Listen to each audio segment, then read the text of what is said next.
एक मछुआरे ने बस यूं ही समुद्र में एक प्लास्टिक की बोतल फेंक दी, लेकिन अगले ही पल एक अजीब घटना घट गई। मछली पकड़ने के जाल से अचानक एक भयानक दहाड़ सुनाई दी। अनुभवी मछुआरा तुरंत समझ गया कि कुछ गड़बड़ है, क्योंकि कोई भी आम मछली ऐसी रोंगटे खड़े कर देने वाली आवाज नहीं निकाल सकती। स्थिति की गंभीरता समझते ही मछुआरे ने पास की नौसेना से संपर्क किया। सेना ने इसे तुरंत एक अत्यंत गोपनीय घटना घोषित कर दिया। जब वे एक जर्जर झोपड़ी में दाखिल हुए तो उन्होंने वहां उस अजीब जीव को देखा जिसे मछुआरे ने मार दिया था। यह मानव इतिहास में पहली बार था जब इस तरह के किसी जीव को देखा गया। उन्होंने इस जीव को समुद्री ड्रैगन नाम दिया। जनरल को शक था कि यह जीव अकेला नहीं हो सकता। उन्होंने सैनिकों को बाहर ले जाकर समुद्र की ओर एक विशेष ध्वनि संकेत छोड़ा, पर उन्हें क्या पता था कि यही संकेत आगे चलकर एक भयानक तबाही की शुरुआत करने वाला है। रात में शव की पहरेदारी कर रहे सैनिक हंसी मजाक में लगे थे। उन्हें जरा भी अंदाजा नहीं था कि खतरा पास है। एक सैनिक कॉफी लेने उठा तो उसने देखा कि सीमेंट का फर्श अचानक नरम हो गया है, मानो दलदल बन गया हो। अगले ही पल एक महिला सैनिक फिसलकर नीचे धंस गई। उसे बचाने के लिए दूसरा सैनिक दौड़ा, पर वह भी उसी दलदल में खिंचता चला गया। दलदल की गहराई से किसी अज्ञात चीज ने उसे भी नीचे खींच लिया। रेडियो पर मदद मांगने की कोशिश की गई, लेकिन सिग्नल केवल शोर में बदल गया। फिर वह सैनिक भी गायब हो गया। दलदल से एक समुद्री ड्रैगन निकला और अपने मारे गए साथी का शव ले गया। अलार्म बज उठा। जब सहायता दल पहुंचा तो वहां न सैनिक थे न मछली मानव। सब कुछ ऐसे गायब था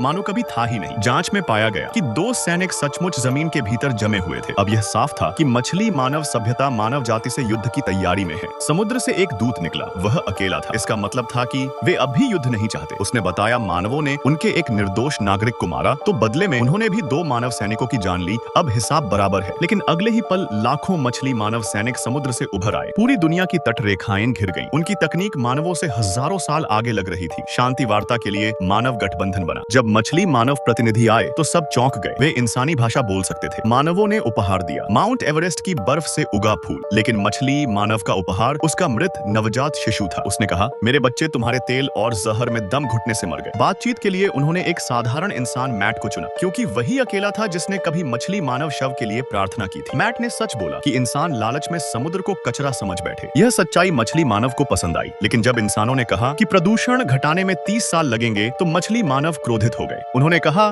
30 साल में हमारी पूरी नस्ल मर जाएगी। और फिर पूरी दुनिया पर समुद्र का कचरा बारिश की तरह बरसने लगा।